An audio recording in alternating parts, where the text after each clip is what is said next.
d'ouvrir cette revue de la presse acte 2 et cette fois-ci à la une de ce journal, hommage à Gabriel Efila, maire de Yaoundé 4, décédé dans la nuit du 12 au 13 août à Douala des suites de maladies. Le journal rapporte des suites de maladies. Justement, le journal rapporte la visite de Dieu donnée Philippe Mbargambois et du professeur Laurent Serge Etundi Ingwa, tous ministres du gouvernement camerounais, au domicile du défunt au quartier Mvokatang Nambala pour apporter leur soutien et surtout leur réconfort à la famille. Et de la disparition de Gabriel Efila, direction sud-ouest où les intempéries continuent donc de faire parler d'elle. La météo tri-hebdomadaire de Dieu Donné Vert revient sur les inondations à Limbé et notamment sur ce réconfort apporté aux sinistrés au nom du couple présidentiel. Le ministre de l'administration territoriale Paul Atongandji s'est rendu sur place pour constater les dégâts, évaluer les zones à risque et annoncer des mesures visant à prévenir de nouvelles catastrophes.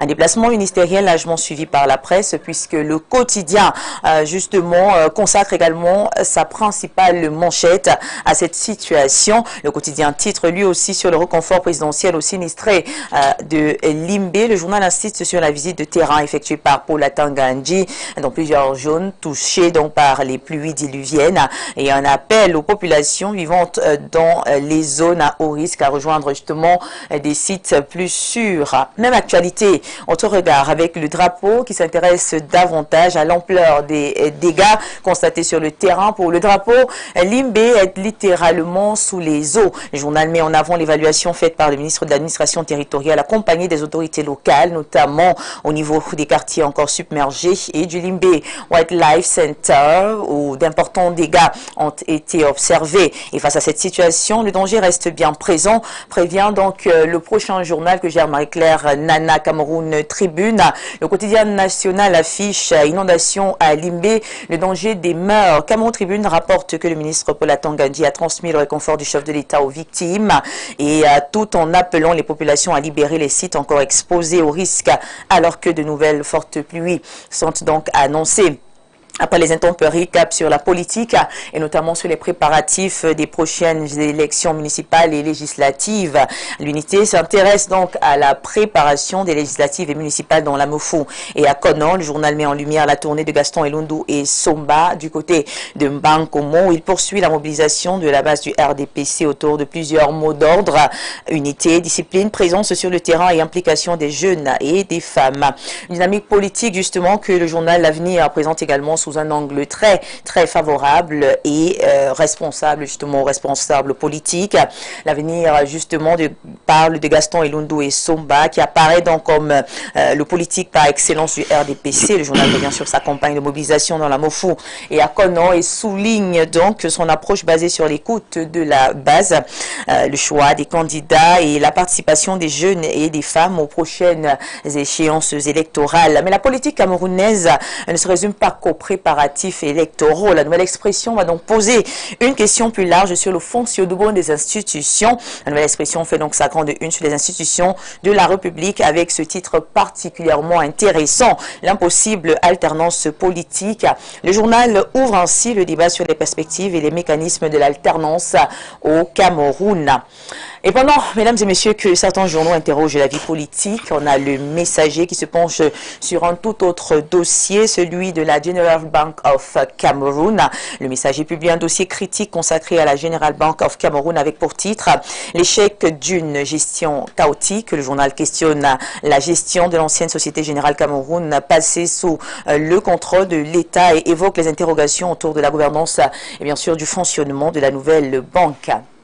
Après l'économie et même la finance, place à la santé avec le quotidien bleu. Le jour que gère Aman Mana qui dresse le portrait d'un médecin au long parcours. Le jour va mettre à l'honneur le professeur Louis-Richard Ndjok, spécialiste de la santé qui s'apprête à célébrer 34 années de carrière. Le journal propose un portrait d'un médecin présenté comme un homme déterminé, profondément attaché à son métier et à la pratique de la médecine. Et toujours dans le domaine de la la santé, mesdames, messieurs, cette fois-ci avec un regard tourné vers la formation.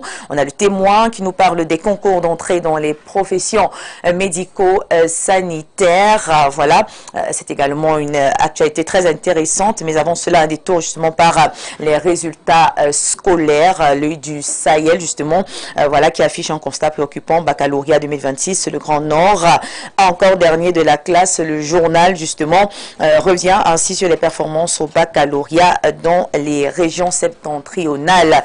Une actualité donc éducative qui va rejoindre les préoccupations liées à la formation professionnelle et au métier de la santé. Témoin annonce l'ouverture des concours d'entrée dans les professions voilà, médico-sanitaires pour la session 2026. Ce journal rappelle que le concours est donc prévu le 22 août et met en avant de nombreuses opportunités de formation dans les métiers de soignants, d'infirmiers, de sages-femmes ou encore de technico-médico-sanitaires. Et changement de ton avec Tribune Libre, Tribune Libre qui consacre sa une à une affaire judiciaire particulièrement sensible. Tribune Libre revient donc sur l'affaire Mbok Matip Emmanuel, détenu à la prison centrale de Bertois. Le journal relaie les accusations et interrogations soulevées par la rédaction du climat social concernant la procédure judiciaire, les conditions de détention du journaliste et demande l'ouverture d'une enquête indépendante.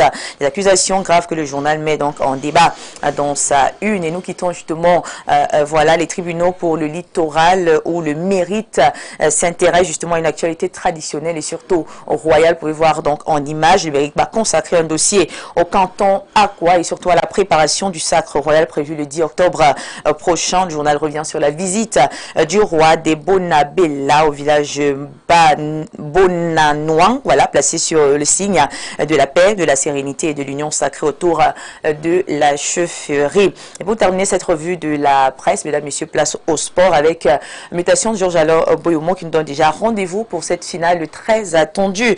Mutation affiche un titre qui donne le Cameroun-Malawi, vivement dimanche. Le journal revient sur le parcours remarquable des Lions indomptables, héroïque face au Nigeria et même au Maroc, et désormais qualifié pour la finale de la CAN féminine face au Malawi dimanche à Rabat. Le journal propose également une revue des forces en présence avant cette grande affiche-là.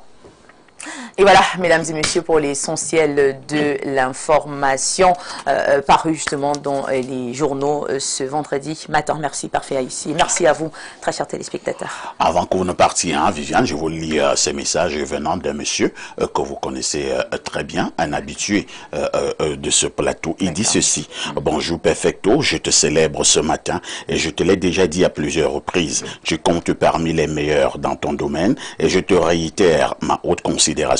Merci de faire briller ce Cameroun qui gagne. Il ne s'arrête pas à ces niveaux. Et dit ceci: très bonne humeur sur le plateau, salutations à ton panel, un bonjour spécial à la présentatrice de la revue de la presse. Le monsieur s'appelle Dr Jean-Moïse Mbok. C'est l'ancien porte-parole de M. Issa Turoma Bakari. Ok, d'accord. Ouais, Jean-Moïse Mbok, très brillant également. Et il excelle au niveau de la communication politique. Oui, oui, c'est vrai. Ouais. Il t'a salué particulièrement. Ah, d'accord. Tu acceptes ces salutations particulières? Bon, je reçois, il n'y a rien de mal. Qui a dit qu'il y avait quelque chose de mal? Mais vous êtes... Je pense plutôt que c'est toi qu'on n'a pas particulièrement salué. Parfait ici, n'est-ce pas? Moi, j'envoie ça chez Viviane. C'est pas ici qu'on a... Voilà. Voilà. Viviane, parfait ici. Merci d'avoir encore été là ce matin. Merci encore. Excellent week-end. Pareillement, parfait. Au nom de Jésus, je vous bénis. Et amen. À tout de suite pour la suite.